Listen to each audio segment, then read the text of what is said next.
up and started shouting, I started playing. Literally sat down and started playing. The first song I played was God Be With You Till We Meet Again. I played that at 3 years old. And then you went on to train as a classical pianist. Yes. That was your love, wasn't it? Really? Yes. I'm not over it. I'm not over it yet. Are you disappointed that you didn't, in the end, become what you and your parents wanted to be, which was the first black concert pianist? Yes, because we don't have any. All we have is Andre Watts, and they don't accept him very much because he's part German. The blacks don't accept him, but they would have accepted me. At the age of 12, you were playing in a library, weren't you? In a music library. Yeah, it was my first recital. And something happened. Somebody said something to your parents. Yeah, they put them in the back of the room to watch me, and I got up bravely. I was only 12, and I said, if my parents don't sit in the front seat, I don't play. And they were put there because they were black. That's right. How did that make you feel? It was my first encounter with racism. My favorite record that I listen to now is Marian Anderson, who is the world's first black contralto. I listen to her every morning. She wakes me up and gives me inspiration to start the day. She sings a song, "Oh, rest in the Lord, wait patiently for Him, and He will give you your heart's desire, and He will give you your heart's desire." Religion is deeply ingrained in you. Deeply ingrained. All religion. Music was a great tool in driving change in different societies across the globe, and America is not an exception. In this video, Dr. Simone narrates how the Times was during their struggles and how they fought for the equality that Americans are enjoying currently. Although the black man hasn't gotten the space he deserves, a lot has happened, and music artists held the center stage in ensuring that the message of change is brought in America. Now, in this today's video, I want you to keenly hear about the narration of this doctor and how she went through the process of change, and even amidst FBI intimidation that led to some killings. Let's watch and react to it in the end. 'Cause I've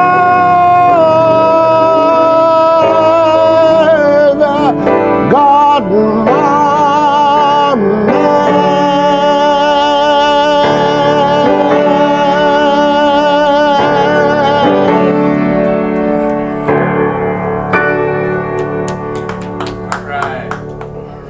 Nina Simone, Dr. Simone, a very warm welcome to the program. Thank you, Tim Sebastian. You have the same name as Bach, my first love. Ah, I can't lose with that, can I? No, you can't. You can't, but I can. Tell me about music as a political weapon, which you've used it as. Oh, now, that's a hard one. As a political weapon, it has helped me for 30 years defend the rights of American blacks and third world people all over the world, to defend them with protest songs. And it helps to change the world. When you get up on the stage and you sing, what's in your mind? Just the singing? To move the audience, to make them conscious of what has been done to my people around the world. So you sing from anger? No, I sing from intelligence. I sing from letting them know that I know who they are and what they have done to my people around the world. That's not anger. Anger has its place. Anger has fire, and fire moves things. But I sing from intelligence. I don't want them to think that I don't know who they are, darling. Who are they? They are the white people around the world, with the exception of Nelson Mandela, whom I met this year. I went to his marriage and his anniversary in 1998.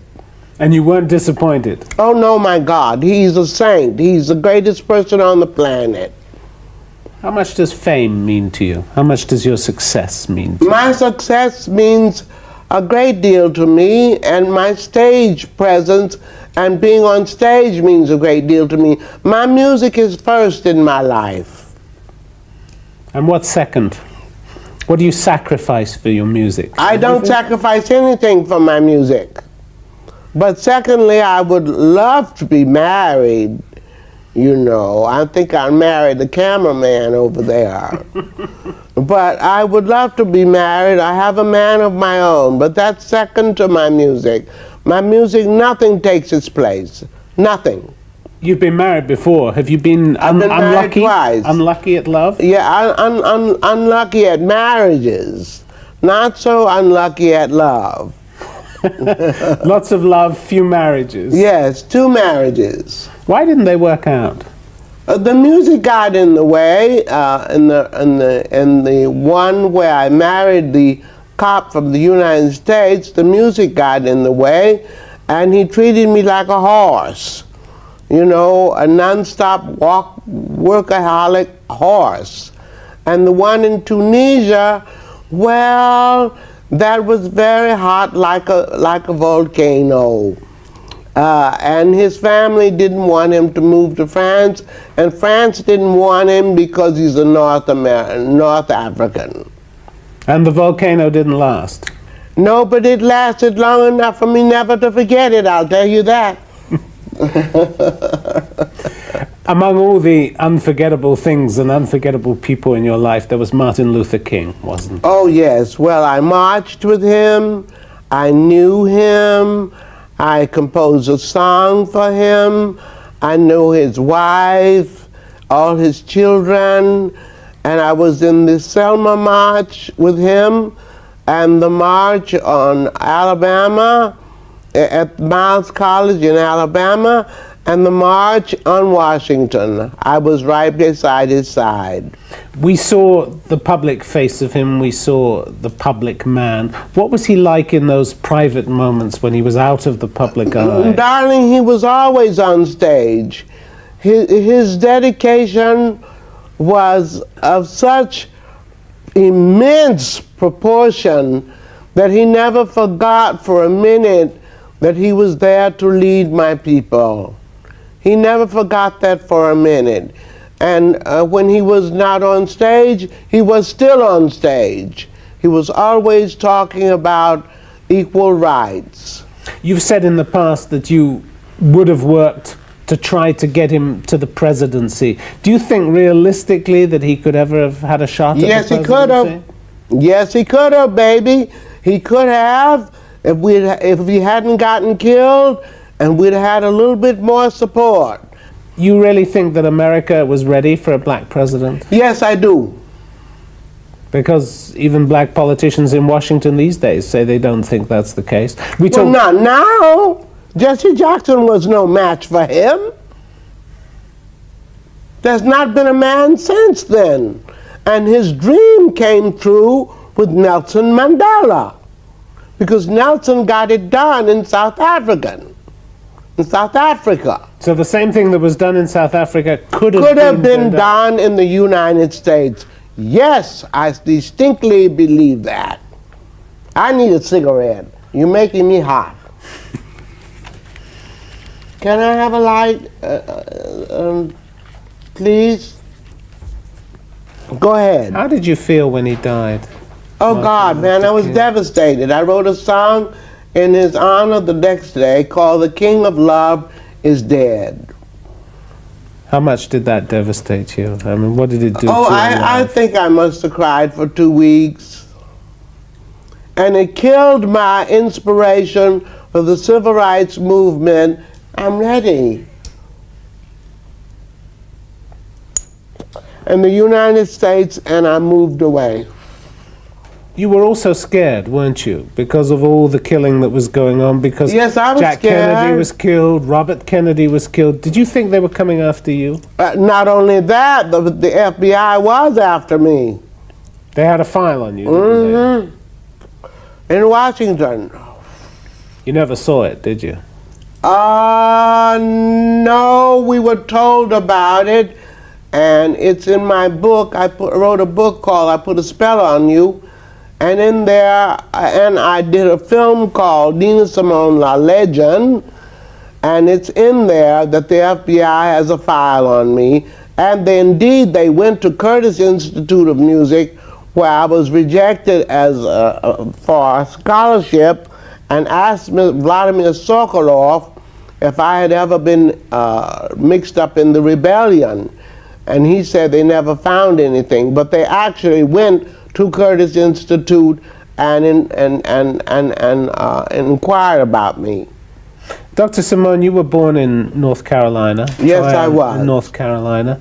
Very poor, your family. Very wasn't poor. Yes, very poor. it? Was there not A enough lot to of eat? love. A lot of love, but A lot of love. not much to eat?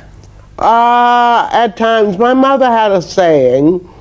She said, well, we don't know where we're going to get dinner tonight, but I'll pray and it'll come. And sure enough, she prayed and it came. She's been a minister for 57 years. She's now 97 years old. And you first sang in her church, didn't you? What was that like? Oh, it was fun because I had never studied the piano. I was a child prodigy. So when they got up and started shouting, I started playing. Literally sat down and started playing. The first piano. song I played was God Be With You Till We Meet Again. I played that at 3 years old. And then you went on to train as a classical pianist. Yes. That was your love, wasn't it? Really? Yes. I'm Classical not over piano. it. I'm not over it yet.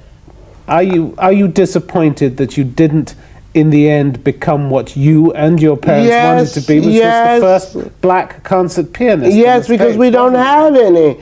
All we have is Andre Watts, and they don't accept him very much because he's part German.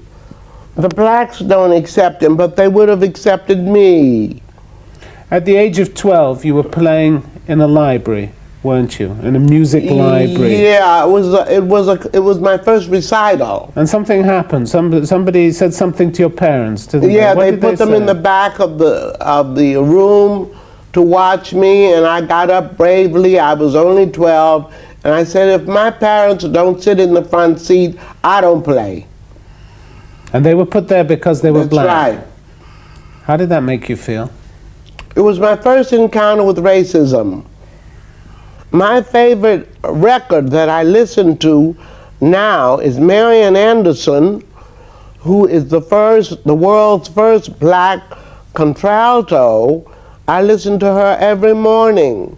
She wakes me up and gives me inspiration to start the day. She sings a song, "Oh, rest in the Lord, wait patiently for Him, and He will give you your heart's desire, and He will give you your heart's desire." Religion is deeply ingrained in you. Deeply ingrained. All religions? All religions. You've got I a don't lot believe. of religion. I don't interest believe. in religion. I don't don't you? believe in any one religion. No, I don't believe in any one religion. I believe in Allah. I believe in the Hindu religion because I studied yoga for 21 years. I believe in Buddhism. I believe in all of them because they're necessary for the sheep, darling.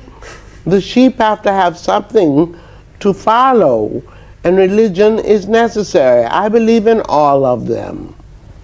So when you got turned down by the Curtis School in Philadelphia, you needed to make some money, didn't you? Yes, I So did you to help start- my parents. So you started playing in bars and supper parties. And Yes, I did. What was that like?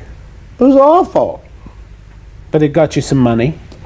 got me $90 a week, 50 of which I gave my parents. And they came to Philadelphia to be close to you? Yes, they did. What was your big break? My big break was going to Atlantic City and playing in a supper club and singing the song Porgy, which was given to me by a fan, a student there, and he liked Billie Holiday. I can't stand her, but he liked her, and he asked me if I would sing it. So since I didn't have to practice the piano while I was cleaning up my room in Atlantic City to work every night from 9 to 4, I learned the song and first sang it there in a bar. And an agent heard me and took me to New York and put it on a record. And then in 1957 came Carnegie Hall. That's right. Huge success, wasn't it? Yes, it was. But something disappointed you because you wrote a letter to your parents, didn't you? I don't remember that now. You apparently wrote a letter to your parents saying, this is where you wanted me to play, but I should have been playing Bach. Yes, I did. Favorite composer. I did do that. So this was your glory occasion, but you were still disappointed? Well, I loved the audience, but I wasn't playing classical music, and I wanted to be, and so I wrote, and I quote again what you have just said, I wrote, yes, I'm in Carnegie Hall finally, but I'm not playing Bach. And then came My Baby Just Cares for Me. Oh, well, now that's years later. Years later, but it was huge, wasn't it? Yes, it was It huge. started out as a song for an ad, wasn't it? No, it started out as a piece of Play-Doh for children in England. It started out as a video for children, and then it got bigger and bigger, and everybody started to hear it, and it became very famous, and it's the most famous song I have recorded. People say it turned you from cult into legend. Yeah, I think so. that's right? Yeah, I think so. So you knew after that you were on your way. Yeah, I was on my way before that because, let's face it, I was playing around the world before then. I heard about it in Switzerland. When you left America in 1972, you left because you couldn't stand Racism. just that. Racism. You couldn't stand it any longer. I couldn't stand it. Walking I still down the can't street. stand it. Crossing the street. You get racism crossing the street. You get it it's in the very fabric of American society. You can't stand to go to America? No, I can't. I went this year for the first time, right? 2 times, and I worked at Newark's new stadium and Seattle. And they were so happy and surprised to see me because they hadn't seen me in how many years, Clifton? 7. In 7 years. But you didn't feel well treated? This time? Yes. This time they were more than happy to see me. They hadn't seen me so long they thought I was dead. But you wouldn't go back and live there? No way. And you keep telling them that? No way am I going to ever go back there and live. And I'm not the only one. Josephine Baker went back twice. And after her second time, she never went back. So you traveled to Liberia, didn't you? Oh, yes. And that was apparently the happiest time in your life. It was. Why? I was at home. And you remember that Liberia had a liaison with America. So it was known as a place for blacks whom they could not contain. And they were all rich. I lived on the beach.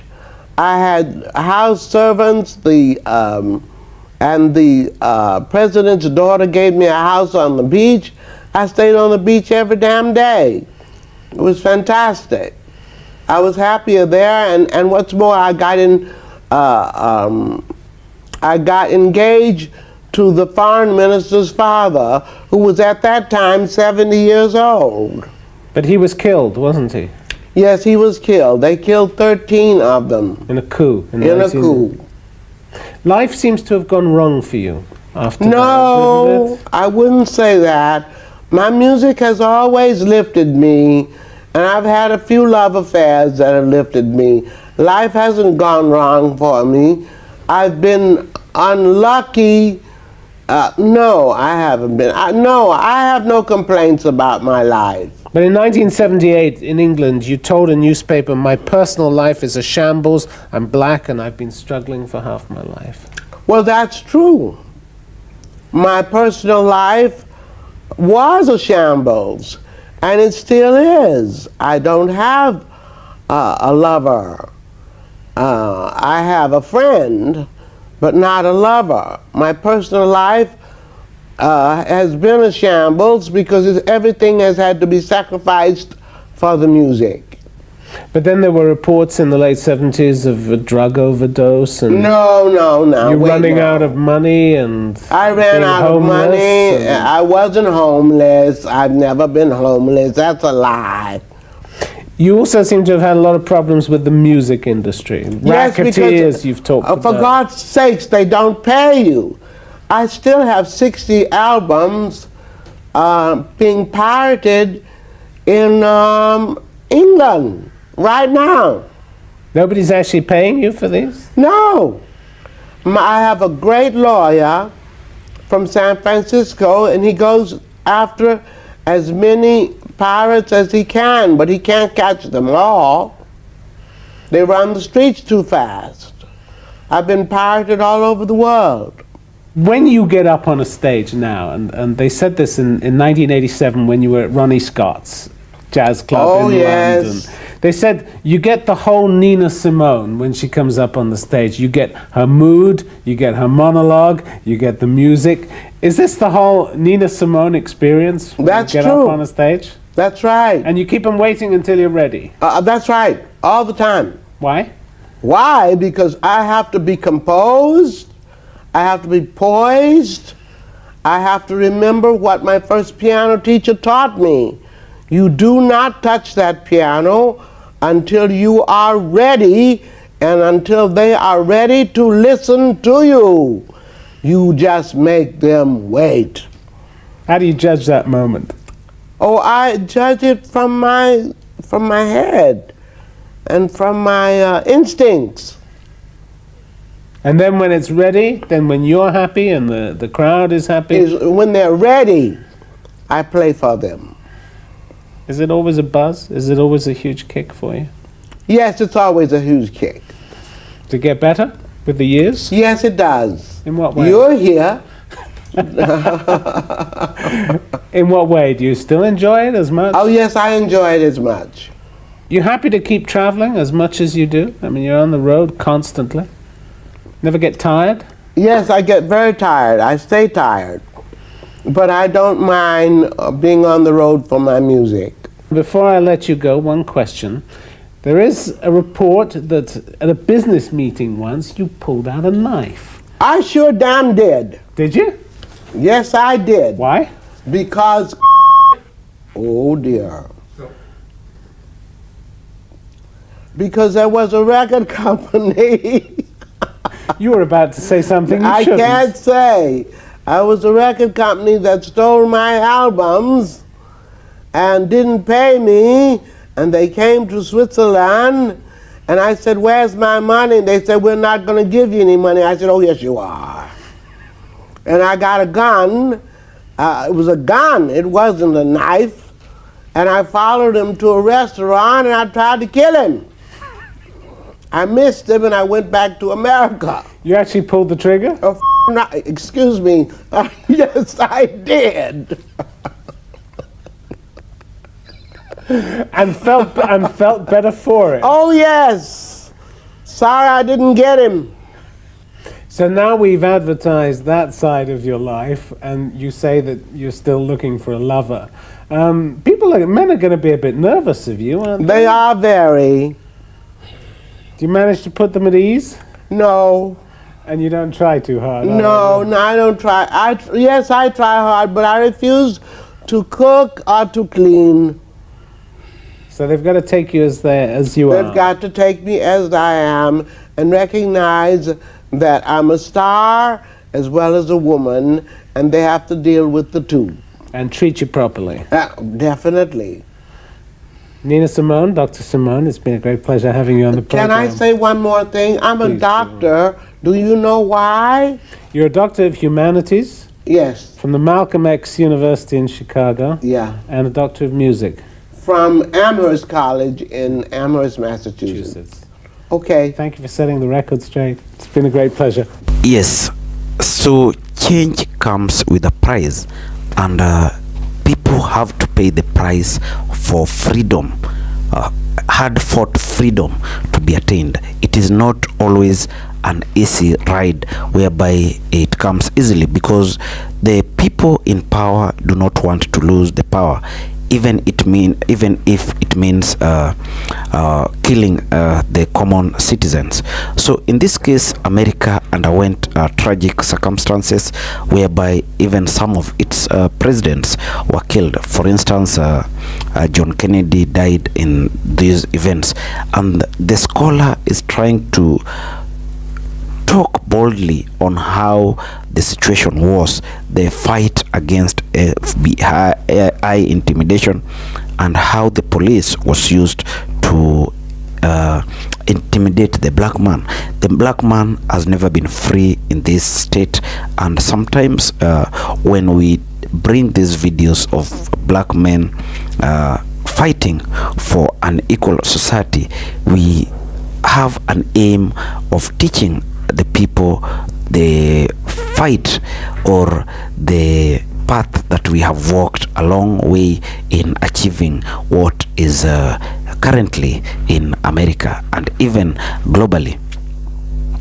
America is regarded as superpowers, but there's something still missing amongst Americans. That is a free society that is not embedded, or rather that is not having racial segregation acts.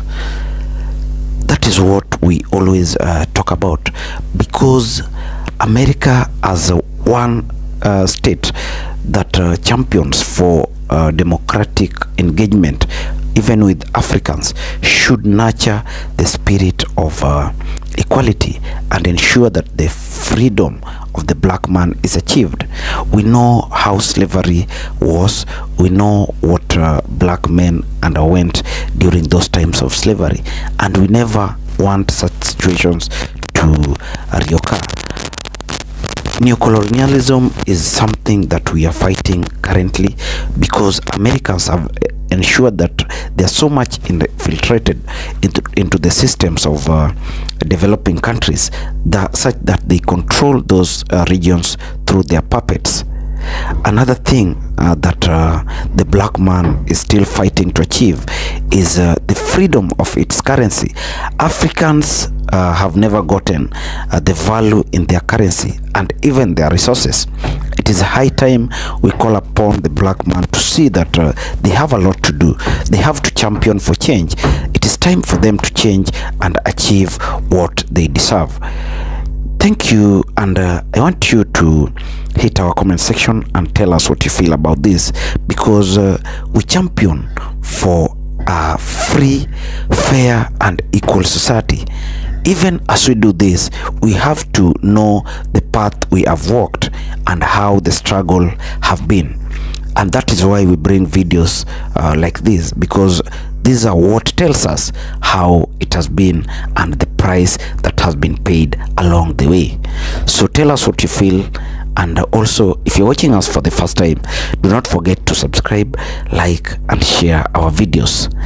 Thank you, and may the good Lord bless you. Let's meet when we bring another video.